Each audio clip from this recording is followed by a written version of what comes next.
welcome to the Weekly News Show. My name is Jean Marc. We have 7 items on today's show. Let's go with that.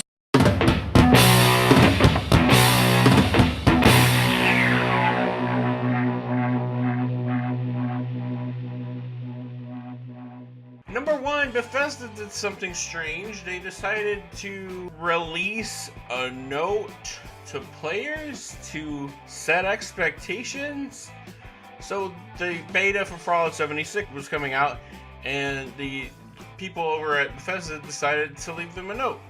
This is from Kotaku. For to be an attempt to set their expectations for the launch of Fallout 76 beta test on Xbox One, covering a variety of topics. Most notably was one when Bethesda touched on how buggy its games have been in the past, prepping players for Fallout 76 bugs, issues that it allowed would, in some cases, be spectacular in their scope.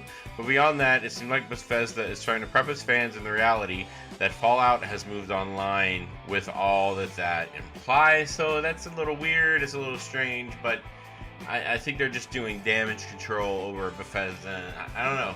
I don't know why they did it. It seems like they don't trust their players to just know what's going on, know what's in beta. So I don't know. It seems kind of strange. As long as the game when it comes out isn't this buggy, it should be fine.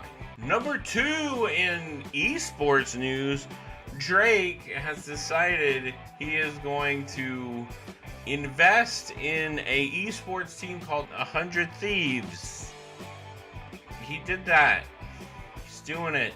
It's actually a smart move. Esports is very young. If you get in early, then you'll be able to make a lot of money as it builds up.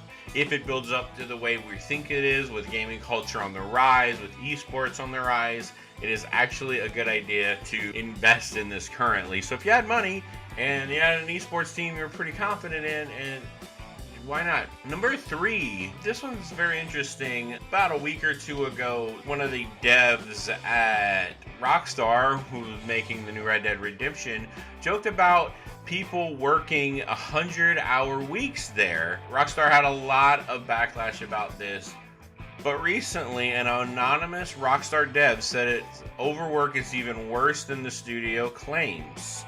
Multiple sources, and Rockstar's crunch culture is worse at its Lincoln studio in UK, particularly with its QA department. One source says that the Lincoln QA team has been working mandatory overtime since August 2017.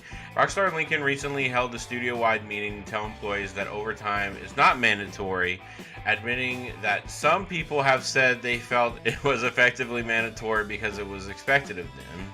They also go on to say that they were pushing to make overtime work more flexible in terms of a schedule. So this is strange. It's more about timing or how long this crunch happens than the fact that they're actually working 100-hour weeks. And they're getting a lot of backlash. This is something that is rampant throughout the video game industry, video game publishing and developing teams, just making them work hundreds of hours or even more than that, which is pretty crazy. How do you get sleep? How do you live off of that amount of time working per week? The most I've ever worked was around 80 hours in 1 week, and I was dead after that. That was the worst thing that's ever happened to me. But I can only imagine being stuck in front of a computer having to make these games just in a long period of time. So I really don't blame people for being upset about this, and something needs to be done. I'm not sure what, but something needs to be done about this crazy situation that makes me never want to get into making games ever. Number 4, Battlefield 5 Battle Royale mode will arrive at least 4 months after the game launches, even though the game has been pushed back, so it's not in the November launch window anymore. They're still not going to get to Battle Royale mode whenever it launches, unlike Call of Duty that was able to pull it off whenever they launched. And it doesn't really make much sense, but at least Battlefield will have a single player game. Number 5, The Witcher 3 almost had a focus mode that sounded a lot like Fallout's VATS. This is from Games Radar. That's right, they almost had a focus mode where you look under their skin and see what you're punching, like VATS and Fallout. That'd have been interesting. Number 6, Devil May Cry 5 is coming out. I'm very excited. I love the Devil May Cry May Cry series. I played Devil May Cry 1, 2, and 3. I hadn't played any after those games. I own them, but I just never played them for whatever reason. But in the new Devil May Cry, there is some new DLC, and there is exclusive to Japan some, well, I say DLC. There's like these bundles, you know, like comes with the game. Like when I got the Devil May Cry statue or the Dishonored 2 mask. Yeah, Devil May Cry decided to have this bundle, and it's Dante's jacket. Isn't that cool? Isn't that cool? You get the jacket. Well, first of all, you have to live in Japan to get it, obviously. And number two, it costs $8,500 for this bundle. So yeah, if you wanted to just have a real nice jacket, there you go. But that's not all. There's also other jackets you could get. There's Nero's jacket. You can get it with damage sleeved or without damage sleeve. It really depends on what you want. That one's only going for $7,100. And then the new character V has also have a jacket. Doesn't have sleeves on it. And that one's going for $5,700. So, hey, if you just have a bunch of money and you really need a jacket for the Renaissance Festival, these are some options for you. Number 7. So have you played Pokemon Go? Yeah.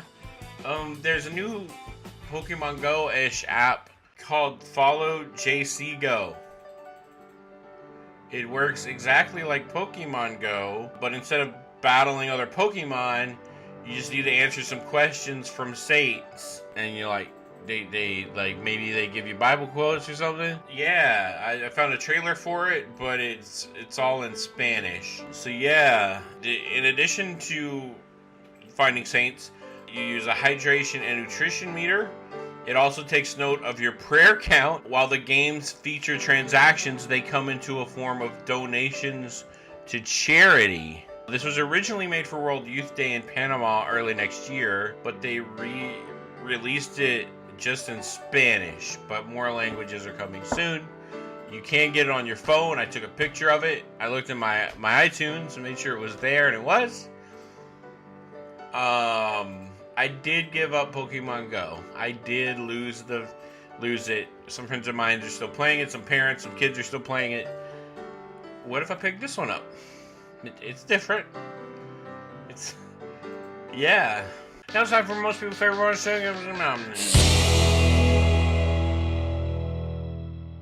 Number 1, Stardew Valley releases this week on iOS devices. Number 2, Nickelodeon Kart Racers. This is coming out for Nintendo Switch, PS4, and I think it's already out for Xbox One somehow.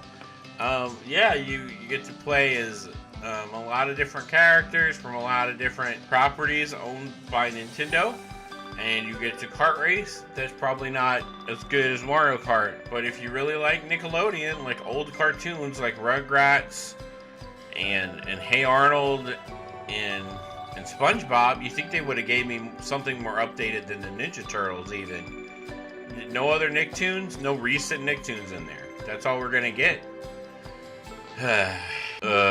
Number 3, Just Dance 2009. No joke, this is coming out for Nintendo Switch, PlayStation 4, Wii U, Xbox 360, and Xbox One. Yes, this awesome game still comes out for the Wii and Wii U. Still, the Wii will be dead, and it is dead. It'll be 20 years from now, and this game will still be coming out on the Wii. This game, and none of the songs I recognize. Do you know any of these songs? I don't recognize one of them. I don't understand what's happening. Why is everything so bright and happy and fun? This game's unrealistic. Number 4, Castlevania Requiem, Symphony of the Night, and Rondo of Blood. This is coming out exclusively for PS4, and it's a very short trailer, so you should go play it because it looks really fun. You should play Rondo of Blood first, then Symphony of the Night, because that is the sequel to it, and you should go buy it. Number 5, My Heroes, One's Justice.